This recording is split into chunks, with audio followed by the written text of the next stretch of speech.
സർവ അനുഗ്രഹങ്ങളും മനുഷ്യന് വേണ്ടി ഉണ്ടാക്കി ഏദേന്റെ ഭരണം മനുഷ്യന്റെ കയ്യിൽ കൊടുത്ത് സുഭിക്ഷതയോടവൻ ജീവിച്ചു കൊണ്ടിരിക്കുമ്പോൾ, ദൈവിക ബന്ധം നിലനിർത്തിക്കൊണ്ടിരിക്കുമ്പോൾ, ഒരിക്കൽ സർപ്പം അല്ലെങ്കിൽ സാത്താൻ സർപ്പരൂപത്തിൽ വന്ന് ദൈവ കൽപ്പനയ്ക്ക് വിരുദ്ധമായത് പറഞ്ഞ് ഹവ്വയെ വഞ്ചിച്ച് ആ അധികാരവും ആ ഏദൻ പർദീസയിലെ അനുഗ്രഹങ്ങളും അവൻ തട്ടിയെടുത്തു. ഈ മനുഷ്യരെ തോൽപ്പിച്ചു.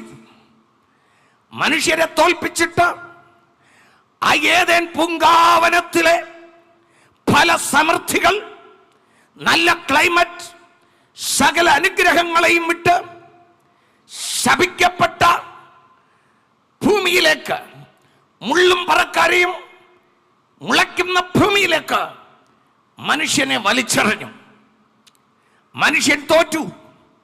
വേദനകൾക്കും ശാപങ്ങൾക്കും കഷ്ടങ്ങൾക്കും അടിമയായി.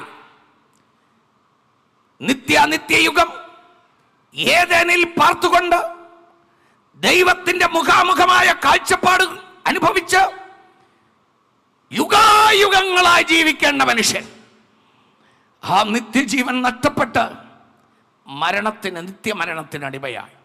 Hallelujah, hallelujah.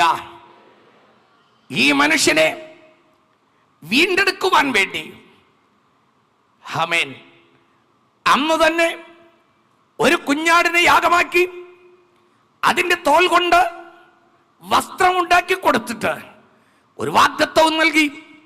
എന്താണ് ആ വാഗ്ദത്തം? സ്ത്രീയുടെ സന്തതിയായി ഒരുവൻ വരും, അവൻ ഹവ്വയെ വഞ്ചിച്ച സർപ്പത്തിന്റെ തലയെ തകർക്കും.